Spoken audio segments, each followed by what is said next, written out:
What's this week been like for you? Yeah, it's been great. I mean, you're on an NHL team, so it's pretty cool, especially your hometown team. So just enjoying every day and just keep trying to get better each and every day. Yeah, how did you find out, I guess, that you were sticking for the start of the season? Tree told me. He said he'll be with us, so that was definitely cool. Told my parents right away. Special moment for sure, but not every day here is guaranteed. So just got to keep working and keep putting good days on good days. What's it like waiting? We know you're getting in soon. That's out of my control. I'm just trying to do my thing, and that's work hard each and every day, have good practices, good scratch skates, just getting better. And as soon as I get in, I know I'll be ready. How much of those practices helped you the last couple of days? A lot. Just getting touches back, getting touches every day, skill skates like that, it's been good. So just like I said, that and working out, just trying to get better each and every day. Everybody else is up to speed too, so that helps you, like I say, that they're game shape. Yeah, for sure. Yeah, it helps a lot, and practicing with NHL guys, it's going to get you better. What's your feel when you're rotating in there at practice, like on that Domi line? It's good. All three of those guys, when we're rotating, they can all make plays and, put pucks in good areas and played direct. So it was good getting some touches out there today. Mm-hmm. You have family on standby to go to Detroit, or expecting them there anyway, regardless of what happens? Yeah, if I find out I'm in, I'm sure I'll have like 20 to 30 people there, so just being patient. You're perfectly positioned in that way, hometown-wise. Yeah, it might be better with the traffic. So. Yeah. Just kind of, what's it like just being here? Like, what are you enjoying the most about NHL life so far? Obviously just so many great guys here.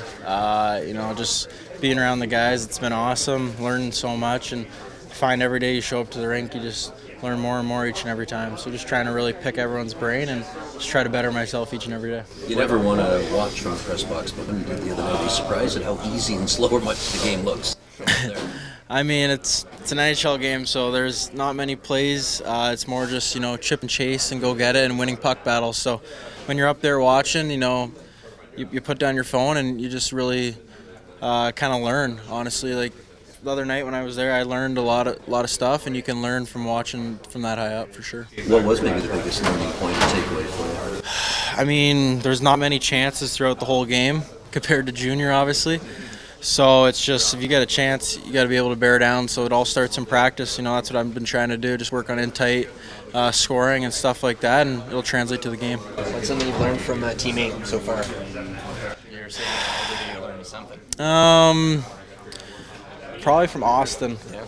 Just watching the way he leads on and off the ice. He's so dialed in, works hard in the gym, and then on the ice, he's special. You see the plays he makes, like today in practice. He's looking to inside, he goes outside like that. So super cool, and just try to learn from him a lot. Talking, it's big. Trying to let the guys know what you want from them and what they want from you. So I think just comes down to talking and working and helping each other. Are you starting to feel it more so from when we first started asking you these questions? Have you felt a real growth and a real difference in that chemistry? Yeah, a little bit. Obviously, also likes to give and goes a lot. Quick touches. Kind of noticed that a little more. Especially today in practice, we worked on it a little bit, and same with Nicey, just kind of know his routes a little better now. So it's better now for sure.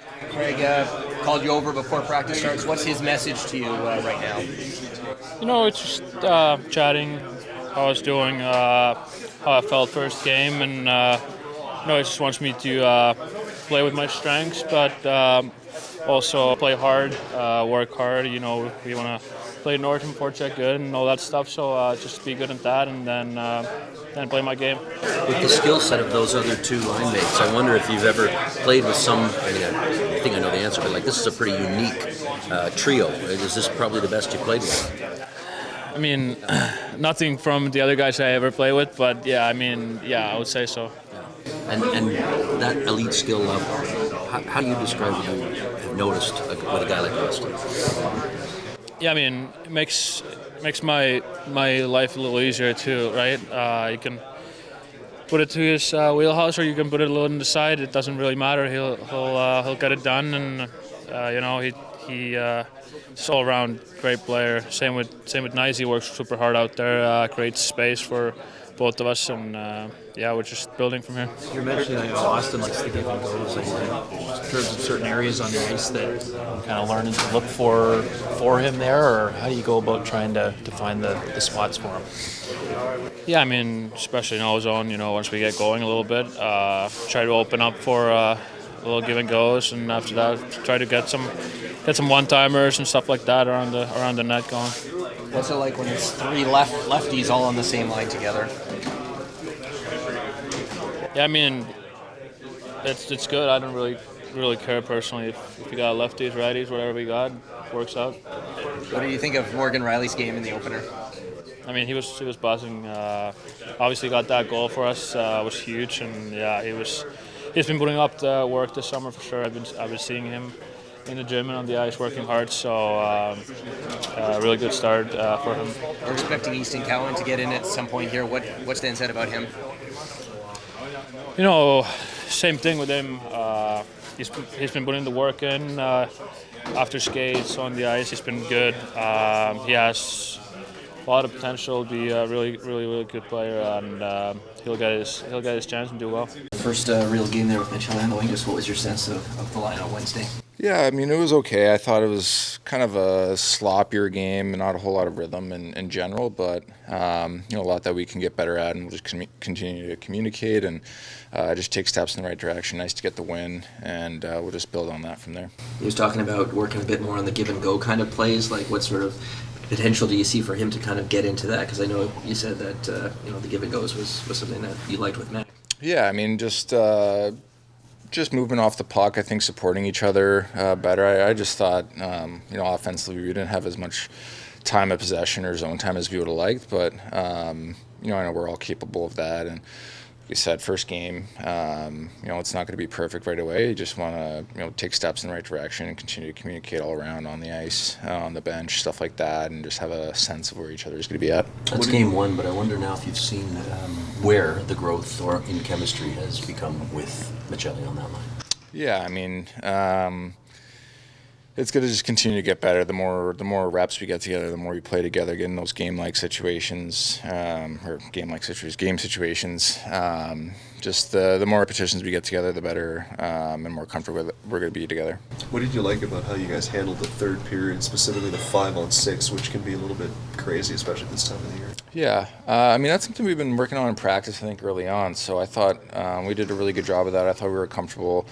I think in 5-on-6, it's the communication's the biggest key, and making sure that you're supposed to be in the right spots and that guys are filling in for those gaps in between when they're moving the puck around and taking care of the front of our net and letting our goalie see as much of the puck as he can. So, I thought the practice that we've had in that area over the last couple of weeks leading into the first game definitely paid off, and that's a situation that you're in, either way, 5-on-6 or 6-on-5, quite a bit throughout the year, and it's important situations. What's the focus on the power play and looking to take that, move it into Detroit?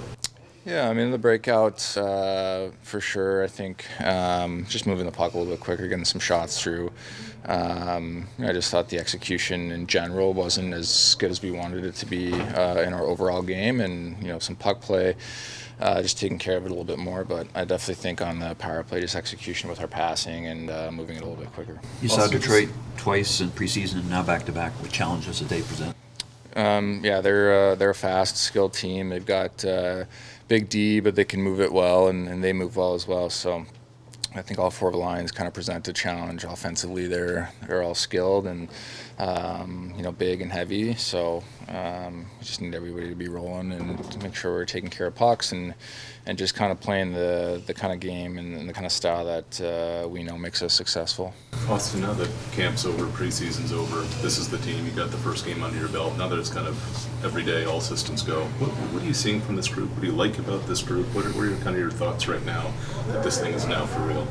Yeah, I think it's good now. Like you said, you kind of get the first game out of the way, and you know how we're going to be playing every other day or whatnot. So it's good to get in that rhythm, spend some time with each other here on the road. Even though we're kind of home for quite a bit over the next couple of weeks, but it's always nice to kind of get on the road and spend some time together, go for dinner, just continue to grow as a group. A lot of us have been here for a while. We've got some new faces, but those guys have came in and. You know, I think made themselves at home right away and feel welcomed and comfortable. And we've always been a tight-knit group, so it's just a matter of coming together as quickly as possible in the different areas of our game that we need to execute in. And we all know the kind of system and the kind of team that we want to be. Easton's going to couple guys. I don't know how well you knew Larkin over the years, being U.S. guys, but what did you learn about him the time you spent together last February? Yeah, I've known him since juniors, since the national program, and you know, he's always been a guy that I've looked up to actually, and have a ton of respect for. I think the way that he goes about his business, his work ethic, has always jumped out at me, and the way he plays the game. I think he's a really honest player. He plays both sides of the puck really hard, and is a great leader. So I've always had a lot of respect for him. You know, knowing him since we were 16, 17 years old, and then being able to play with him at different stages in our career, and obviously Four Nations being the last time, but definitely a really difficult player to play against, and really good on both sides of the puck. Easton's going to get in here at some point pretty soon. We know what happened in your first NHL game, but I'm wondering, what do you remember about the day before, or the night before, like what that was like? I don't remember much, to be honest. I think you just kind of treat it as normal as possible. It's you know, do what you kind of do. Go out for dinner with some of the guys, stay in and order room service, watch a TV show, watch a hockey game, a football game. I don't know. It's I think you just kind of treat it as normal as possible, and just kind of stick to your routine, whatever that may be.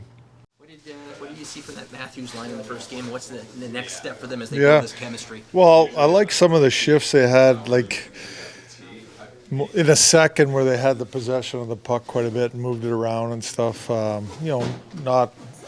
You know, it's not always a goal, but just some good possession time and some puck movement was good. I thought that, you know, when they did get pucks back in the forward check, I think there's, you know, we can hang on to pucks a little bit more. And we tried a quick play a few times. It got turned over, and we're out of the zone. So, a lot. You know, I like the second period. Some of the shifts, I'd want to see more of that with the possession and things like that. But it's early. They're going to have to work and find some chemistry. You mentioned after game one, you know, give the guys a day off, go back to work on Friday today. Did you see what you needed to see in terms of the work and maybe the message that you had? Yeah, I thought the message was good today. We talked about it the other day with our puck play in the game. Wasn't great. It's got to be better. And I thought the guys had a good practice today. They worked hard, did the things that we wanted, and executed. How can the power play execute better moving forward here? Well, if you watch, breakouts, like, right? the breakouts were a problem. Right. And something we discussed and talked about. But just that, looking at the power play today in practice, is the puck moving, how quick it was. The second power play we had, we're slow, we're not moving it. You know, we're hanging on to it too long. We got to move it quicker and create some lanes for some shots and some attempts at the net. What do you focus on when it comes to trying to improve your puck play game over game? Is it just about emphasizing better decision making? Yeah, well, some of it's decision making for sure. I mean, that's a big part of it. It's like a lot of it's up in your brain, you know, and the other one's just execution. That, you know, I didn't think the ice was very good the other night, but that's an excuse. I mean, you know, we got to make harder plays in critical situations. It doesn't always, I'm not talking about putting it on somebody's tapes, getting the puck out of our zone, getting it deep. There's those situations, and some of them were just self-inflicted where, you know, we're trying to beat people, and we shouldn't be because we got numbers back, and we got to make sure we're doing a good job there. You don't want to tinker with a winning lineup necessarily, but how close is Cowan to getting it? Well, he's close, and he's got a great attitude. He works hard. He had a good practice today. That's decisions that we have to discuss and make, and right now we'll see what happens tomorrow. With the criteria on that decision making, is it a feel for you? Is it about what he's doing, or is it also about just the bigger picture of the team? Both. Yeah. Teams first. And, you know, I love Cowan, and we all do. And he's going to be a good Leaf, I'll tell you that. He's going to be a good hockey player, and he is a good hockey player. But the team's the most important thing, and we got to make decisions and they don't always please everybody. What's your message? I saw you call over Maccelli before practice, a new guy. New like, just talk to him about his game a little bit and discuss some things that I saw good, and there's other things that I want him to feel like more confident. Like he's got, he's a good player. He's got ability, so just play with that confidence. Use your skills, use your skill set. Sorry. So when Bobby McMahon's at his best, what does that look like? Well, like last game, I thought he skated extremely well. Was really good on the forward check, physical. I think he ended up with 5 or 6 hits in the game. Speed, just that type of game. That's where I thought he had a real good game. I really liked his game. As a coach, what's the advantage of having the continuity that you have on the blue line this year? Well, that's really important. We got all our guys back from last year. They're our backbone. They defend extremely well. They're heavy, big, long. It's great to have the same group back that we had from last year. Looks like you've gone back to Benoit on the left there. Kind of what's the thinking on that third pair? I think they kind of switch off, to be honest with you. But I'm just, Benny didn't have a lot of camp time. I've seen OEL on right a lot, so that's the reason I went with it. It could change. Right, just kind of philosophically, when it comes on the defensive side, how much of it is about what you do as a structure and what you do fundamentally? How much of it is game plan to do with the opponent? And what's that kind of balance? What's that ratio, so to speak? Yeah, you always want to stay in your structure, but there is adjustments that you need to make against certain teams that try to do certain things. We've kind of done that last year too. You don't want to get away from your structure too much and get everybody confused, but there is certain teams that have tendencies, what they do in the offensive zone, that we might have to tweak that a bit. And is that done, can that also be tweaked in game, depending on what you see? It could be done in between periods, or it could be done before the game.